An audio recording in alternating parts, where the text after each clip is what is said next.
오늘도 하나님의 은혜를 사모하여 말씀 앞에 나오신 여러분들을 주님의 이름으로 축복합니다. 오늘 말씀은 누가복음 16장 19절에서 31절까지로 실패한 부자라는 제목으로 말씀 증거하겠습니다. 예수님은 누가복음 16장에서 두 가지 비유를 통해 돈과 재물에 대한 그리스도인의 태도에 대해 말씀하셨습니다. 참된 하나님의 사랑은 이웃 사랑을 통해 검증되듯이 참된 신앙생활은 돈을 어떻게 대하는가를 통해 검증됩니다. 오늘의 비유를 이해하려면 먼저 돈에 대한 기본적인 이해가 필요합니다. 첫째, 돈은 항상 내 곁에 있는 것이 아니며 내 힘으로 지킬 수도 없습니다.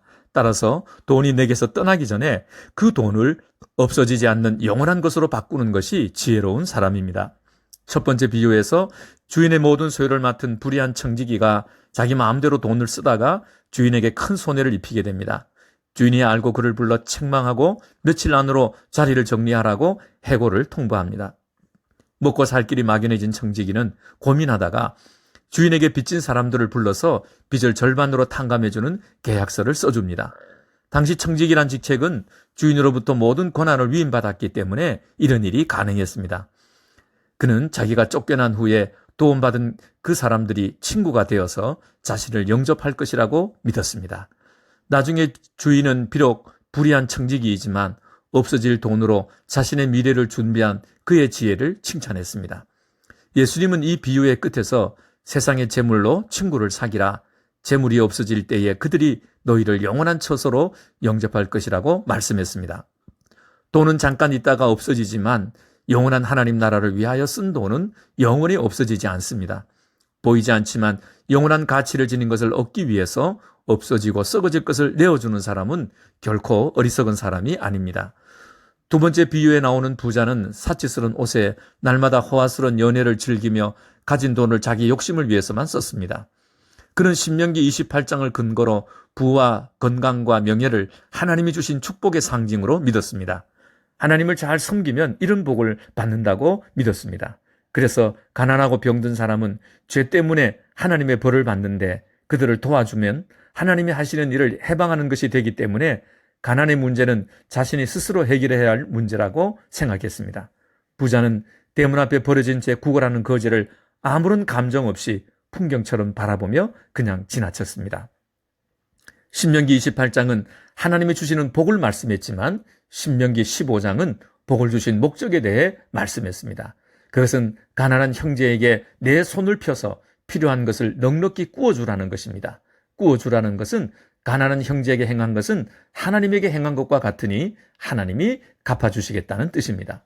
부자는 신명기 28장만 알고 15장은 모른 채 했습니다.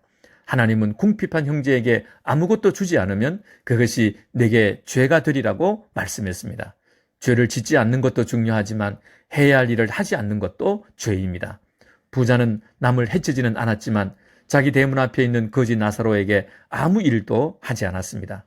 굶주리고 병든 이웃을 외면하고 돌아보지 않는 것은 하나님을 외면하는 것과 같은 것입니다. 부자는 세상에서는 잠깐 동안 성공한 부자였을지 몰라도 하나님 나라에서는 영원히 실패한 부자가 되었습니다. 그는 영생을 믿는다고 하면서도 자신이 가진 재물로 영원한 삶을 위해 아무 준비도 하지 않았다가 지옥의 불꽃 가운데에서 괴로움을 당하고 있습니다. 하나님이 맡겨주신 부와 건강과 명예를 하나님의 뜻과 사명을 위해 쓰지 않고 사유화하여 자기 욕심을 채우는 데만 사용한 것입니다.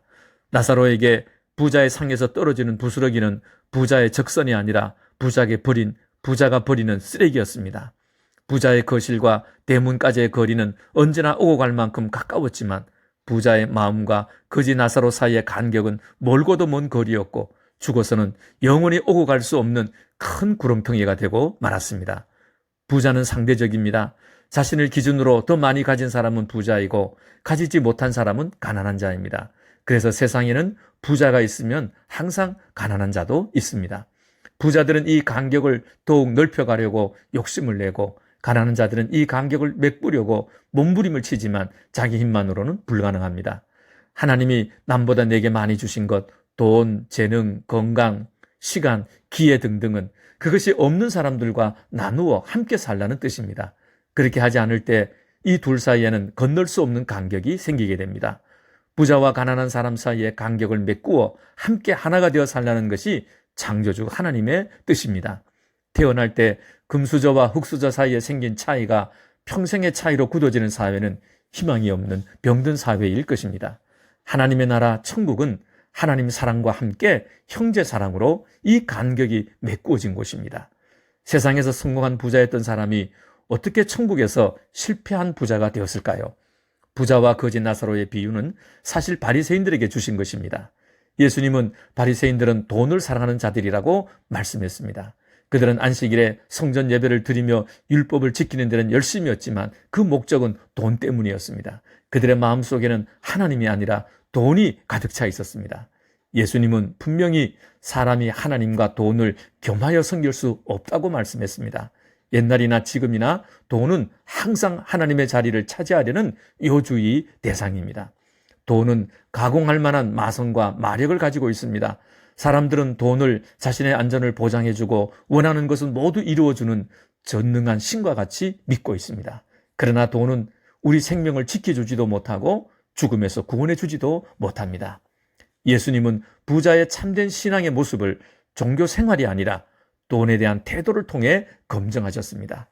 경주 채부잣집은 300년 동안 12대까지 부를 지킨 집안입니다. 그 비결이 대대로 그들이 지켜온 육훈 6가지 행동 지침 속에 있는데 이 중에 4개가 이웃에 대한 것입니다. 만석 이상의 재산을 가지지 말라. 수입이 아무리 늘어나도 항상 만석만 집에 두고 그 외에는 모두 가난한 사람들에게 되돌려 주라고 했습니다. 백리 안에 굶는 사람이 없게 하라. 누구든지 이유를 말하지 않고 퍼갈 수 있도록 쌀통을 대문 안에 놓지 않고 대문 밖에 놓아두었습니다. 흉년기에는 땅을 늘리지 말라. 어려워진 사람들이 땅을 헐값에 내놓기 때문에 남의 불행을 이용해 부를 늘리지 말라는 것입니다. 과객을 후하게 대접하라. 항상 반상 500여 개를 준비해 두었다가 누가 찾아와도 숙식을 제공해 주었습니다. 채부잣집의 육훈은 신명기에 나타난 하나님의 마음 그대로입니다. 하나님은 받은 복을 이웃과 함께 나누는 사람에게는 그 복이 마르지 않는 샘물 같게 하십니다. 세상에서는 그 복이 없어지는 날이 와도 천국에서는 영원한 면류관으로 바꾸어 주십니다. 산중턱 위로 짙은 구름에 휩싸여 있고 그 위로 눈이 덮여 있는데 산꼭대기는 보이지 않습니다. 끝을 알 수 없는 높은 산임에 틀림없습니다. 그 산 아래 세 사람이 살고 있는데 그들이 아는 것은 물은 마르지 않고 항상 꼭대기에서 흘러 내려온다는 것입니다. 한 사람은 자기에게 흘러온 물이 마를까 봐 둑을 쌓고 물을 저장해두고 혼자만 마셨습니다. 두 번째 사람은 물을 막지 않고 밑에 사람들도 먹도록 그냥 흘러보내 주었습니다. 세 번째 사람은 끝을 모르는 저 높은 산에서 흘러내리는 물은 엄청난 양일 것이라고 생각하고 산속에 있는 모든 사람들이 먹을 수 있도록 물길을 내주었습니다. 오늘은 이 방향으로, 다음은 저 방향으로, 계속 다른 방향으로 수로를 파서 물길을 터주었습니다. 그 산의 신은 첫 번째 사람에게는 한 사람 먹을 양의 물만 주었고, 두 번째 사람에게는 한 줄기의 물만 보내주었고, 세 번째 사람에게는 그 산의 나머지 모든 물을 다 보내주었습니다. 모든 사람은 하나님 앞에서는 다 가난한 자들입니다. 하나님으로부터 생명과 복을 공급받아야만 살아갑니다. 형제 사랑으로 섬기는 분량이 크면 클수록 천국에서는 성공한 부자로 불리워질 것입니다.